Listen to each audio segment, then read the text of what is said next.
오늘은 두 번째로 정원 옆에서 영상을 찍어 보겠습니다. 전번에 제가 이자에 대하여 한번 영상을 올린 적이 있습니다. 그런데 이자라는 것은 사실 상당히 경제적으로 보면은 어려운 문제입니다. 형편이 어려운 사람은 고율의 이자를 부담해야만 돈을 빌릴 수가 있고, 신용이 좋은 사람은 저율의 이자라도 돈을 빌릴 수가 있습니다.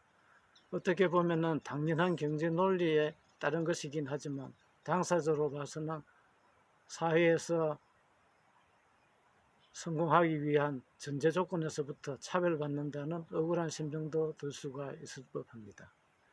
신용이 낮은 사람에게 돈을 빌려주면은 연체의 우려도 많고 또 회수하는 데도 많은 비용이 들기 때문에 돈을 빌려주는 사람은 고 비용에 따라서 고위험을 감수하기 때문에 당연히 이것을 회피하기 위하여 이자를 많이 받아야만 돈을 빌려주게 됩니다.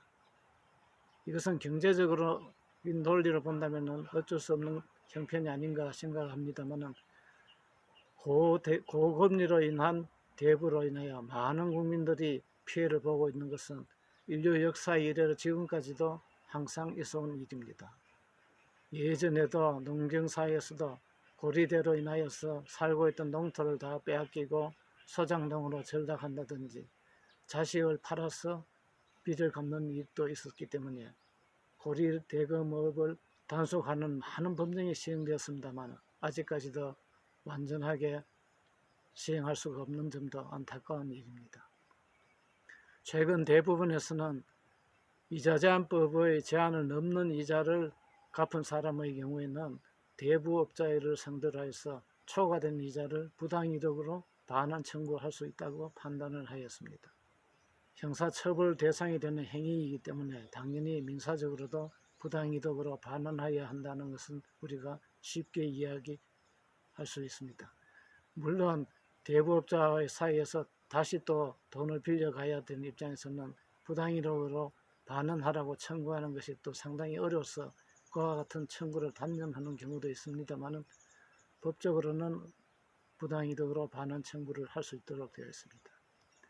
근데 이와 같은 고리로 돈을 빌려주는 경우에는 채권자와 채무자가 만나서 1대1로 거래를 하는 경우도 있습니다만 대부분의 경우에는 중간에 이를 중개해주는 중개업자가 있고 그 중개업자가 중개의 명목으로 일정한 수수료를 챙기는 경우를 많이 볼 수가 있습니다.